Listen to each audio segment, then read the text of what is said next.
Apa kabar ini untuk anak-anakku semua, kelas 11? Semoga masih dalam keadaan sehat walafiat. Kita masih belajar dari rumah. Baik, kembali lagi bersama saya, Bapak Mahmudi Pradayu Esos, dalam pelajaran Sosiologi. Sosiologi mengasyikkan. Nah, pada pertemuan minggu ini, kita akan membahas mengenai stratifikasi sosial. Apakah kalian tahu apa arti dari stratifikasi sosial? Apakah kalian pernah mendengar istilah stratifikasi sosial? Nah, baik, kita akan menelusurinya. Kita akan menjawab pertanyaan-pertanyaan yang saya lontarkan tadi. Nah, sekarang kita akan membahas mengenai pengertian dari stratifikasi sosial. Stratifikasi sosial ini berasal dari bahasa Latin, dari kata stratum, yang artinya ialah lapisan. Nah, sedangkan istilah stratifikasi ini dapat kita artikan sebagai penggolongan masyarakat berdasarkan lapisan-lapisan sosialnya. Nah, dalam istilahnya, dalam bahasa Indonesianya, stratifikasi ini lebih kita kenal sebagai kelas sosial. Nah, di Indonesia, menurut Pitirim As-Sorokin, kelas sosial itu terbagi menjadi 3. Yang pertama ialah upclass atau kelas atas. Yang kedua ialah middle class atau kelas menengah. Yang ketiga ialah lower class atau kelas bawah. Nah, ini merupakan tingkatan kelas sosial yang berlaku di Indonesia. Nah, lalu dasar yang dijadikan sebagai kelas sosial itu apa? Terdapat 4 dasar dalam penentuan kelas sosial. Yang pertama ialah kekayaan. Nah, kekayaan di sini ketika seseorang itu memiliki uang, maka ia bisa mengatur segalanya. Maka posisi kekayaan ini terdapat pada posisi yang pertama. Nah, yang kedua yang dijadikan sebagai dasar dari stratifikasi sosial atau dasar dari kelas sosial ialah kekuasaan atau wewenang. Ketika seseorang sudah memiliki kekuasaan, ia berhak untuk mengatur, mengurus, mengawasi, dan sebagainya. Nah, itu dijadikan sebagai dasarnya. Yang ketiga ialah kehormatan. Ketika seseorang memiliki kehormatan, saya contohkan kehormatan di sini ialah misal nih, ustadz. Walaupun dia tidak kaya, walaupun dia tidak memiliki wewenang, walaupun dia tidak berpendidikan tinggi, tetapi dia dihormati. Kenapa? Karena dia merupakan salah satu tokoh atau alim ulama yang berada pada suatu tempat. Nah, yang keempat yang dijadikan sebagai dasar dari stratifikasi sosial ialah pendidikan. Orang yang tinggi pendidikannya diletakkan pada kelas atas. Orang yang sekolah hanya SMP dan SMA diletakkan pada sekolah menengah atau diletakkan pada pendidikan menengah. Sedangkan mereka yang hanya sekedar tamatan SD bahkan tidak sekolah ialah mereka yang berasal dari kelas bawah. Nah, itu merupakan dasar dari stratifikasi sosial. Lalu, yang dimaksud dengan keturunan, dasar keturunan, kemudian dasar status atau kedudukan, dasar yang ketujuh adalah peranan, itu apa? Nah, kalau kita masuk kalau kita bahas lebih spesifikasi, itu merupakan unsur-unsur pendukung, unsur-unsur dalam stratifikasi sosial. Nah, unsur-unsur dalam stratifikasi sosial itu ada 2. Yang pertama ialah status. Yang kedua adalah peran. Nah, kita sudah pernah membahas apa yang dimaksud dengan status, apa yang dimaksud dengan peran. Nah, status ialah kedudukan seseorang dalam suatu tempat. Nah, ketika manusia hidup di dunia, seluruhnya itu memiliki status. Nah, status itu bisa didapatkan melalui 3 cara. Yang pertama ialah ascribed status. Nah, apa yang dimaksud dengan ascribed status? Ialah status yang didapatkan karena atau didapatkan sejak lahir. Ini ialah faktor keturunan. Apabila anak raja, otomatis dia menjadi kelas atas. Anak gembel, ya dia pada kelas bawah. Yang kedua ialah achieved status. Status yang didapatkan karena usaha. Dalam menempuh sebuah pendidikan, ia harus berkuliah selama 4 tahun untuk mendapat sebuah gelar. Nah, gelar yang didapatkan itu karena usaha. Ini disebut dengan achieve status. Yang ketiga ialah assigned status. Nah, assigned status ialah penghargaan yang diberikan kepada seseorang atau gelar yang diberikan kepada seseorang, status yang diberikan oleh seseorang karena dedikasinya, karena bukti atau dari apresiasi atas hal yang dilakukan oleh seseorang tersebut. Nah, contohnya, misalnya saya contohkan kemarin ialah Menteri Kelautan dan Perikanan dan Kelautan, Ibu Susi.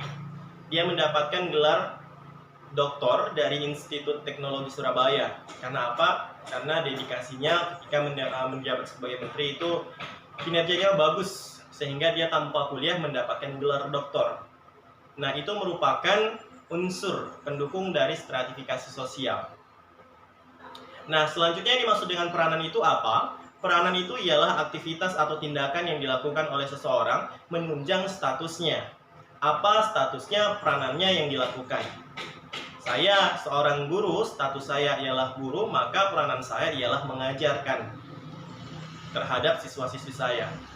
Nah, ini merupakan unsur-unsur pendukung dari yang namanya stratifikasi sosial. Faktor yang menyebabkan terbentuknya stratifikasi sosial. Nah, apa saja sih faktornya?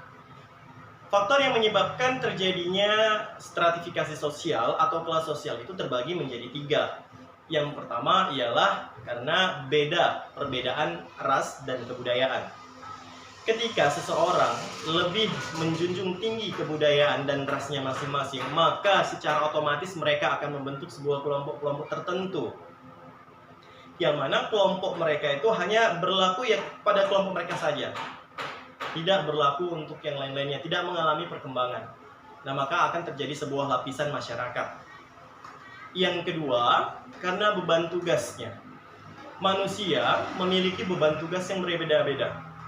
Saya contohkan, presiden, pengusaha, rakyat.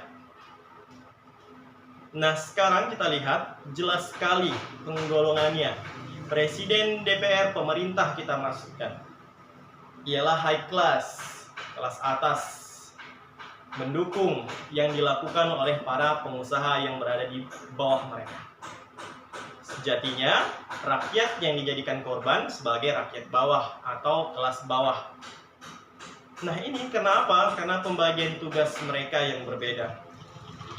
Nah, yang ketiga ialah kelangkaan. Nah, ini tadi saya contohkan.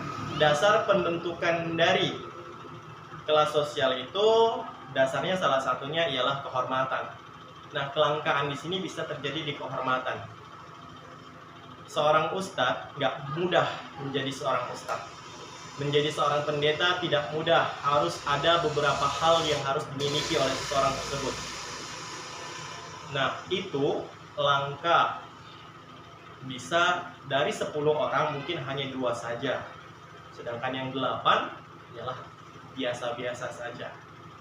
Nah, itu merupakan faktor terjadinya atau faktor penyebab terjadinya stratifikasi sosial. Nah, yang terakhir pada pertemuan minggu ini ialah sifat stratifikasi. Terdapat 3 sifat stratifikasi. Yang pertama ialah tertutup. Bagaimana pola stratifikasi tertutup? Seperti ini. Nah, maksudnya gimana? Kelas atas hanya berlaku pada kelas atas saja. Kelas bawah hanya berlaku pada kelas bawah saja. Kelas menengah hanya berlaku kelas menengah saja. Jadi pola dari stratifikasi tertutup ini mereka tetap pada satu kelas yang sama. Oke. Yang kedua ialah terbuka. Nah, stratifikasi terbuka maksudnya gimana? Ini bebas. Nah, kita sekarang melaksanakan stratifikasi terbuka. Orang bawah apakah bisa menjadi kelas atas? Bisa. Orang kelas atas apakah bisa menjadi orang bawah? Bisa. Nah, ketika manusia, ya kan? Nah, dikatakan sebagai high class apabila dalam standarisasi tadi itu memiliki 3 dasarnya. Nah, misalnya dia dari bawah, dari kelas bawah. karena pendidikan dia yang bagus, dia tamatan S2 misalnya, naik satu level. Kemudian setelah S2 dia menjadi seorang dosen, memiliki kehormatan, memiliki kekuasaan, naik satu level. Karena dia sudah menjadi seorang dosen yang gajinya banyak, kemudian memiliki sebuah kekayaan, naik satu level lagi. Berarti ada 3 unsur yang dijadikan sebagai kelas atas. Nah, dia yang utamanya ialah rakyat biasa, orang miskin, karena keteguhan hatinya dalam berproses, dari mulai proses belajarnya, mendapatkan kehormatan, mendapatkan kekayaan. Nah, ada 3 unsur dasar dari pembentukan stratifikasi tadi. Nah, dia dikatakan sebagai kelas atas. Nah, ini yang disebut dengan stratifikasi terbuka. Lalu mereka yang berada di kelas atas bisakah turun ke bawah? Bisa. Orang kaya yang mengalami kebangkrutan, yang hartanya habis, tiba-tiba jatuh miskin. Nah, ini mereka mengalami yang namanya stratifikasi terbuka. Nah, itu disebut dengan stratifikasi yang kedua. Nah, yang ketiga ialah stratifikasi campuran. Maksudnya gimana? Stratifikasi campuran ini terjadi pada kelas atas, kelas bawah, kelas menengah, yang mereka itu bisa kemana saja. Bisa pada kelas yang sama, bisa pada kelas yang lebih tinggi, dan sebagainya. Saya contohkan misalnya, kalau yang misal campuran. Orang yang melakukan pernikahan antara kelas yang sama, oke, berarti dia stagnan. Kemudian dalam satu keluarga itu terdapat lagi orang yang menikah, misalnya anaknya menikah dengan yang lebih tinggi, dia menjadi high class. Nah, sedangkan kakaknya tadi menikah pada kalangan yang sama-sama saja. Nah, pada satu keluarga itu, mereka mengalami yang namanya stratifikasi campuran. Nah, itulah dia sifat dari stratifikasi sosial. Ada 3, yang pertama adalah tertutup, yang kedua adalah terbuka, yang ketiga adalah campuran. Demikian pembahasan kita pada pagi hari ini, pada minggu ini. Nah, mohon maaf atas segala kesilapan.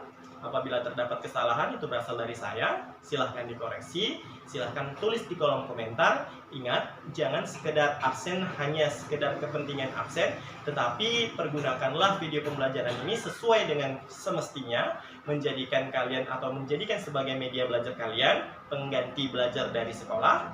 Nah, supaya apa? Supaya tetap ilmunya masuk kepada kalian. Itu saja, saya akhiri. Assalamualaikum warahmatullahi wabarakatuh.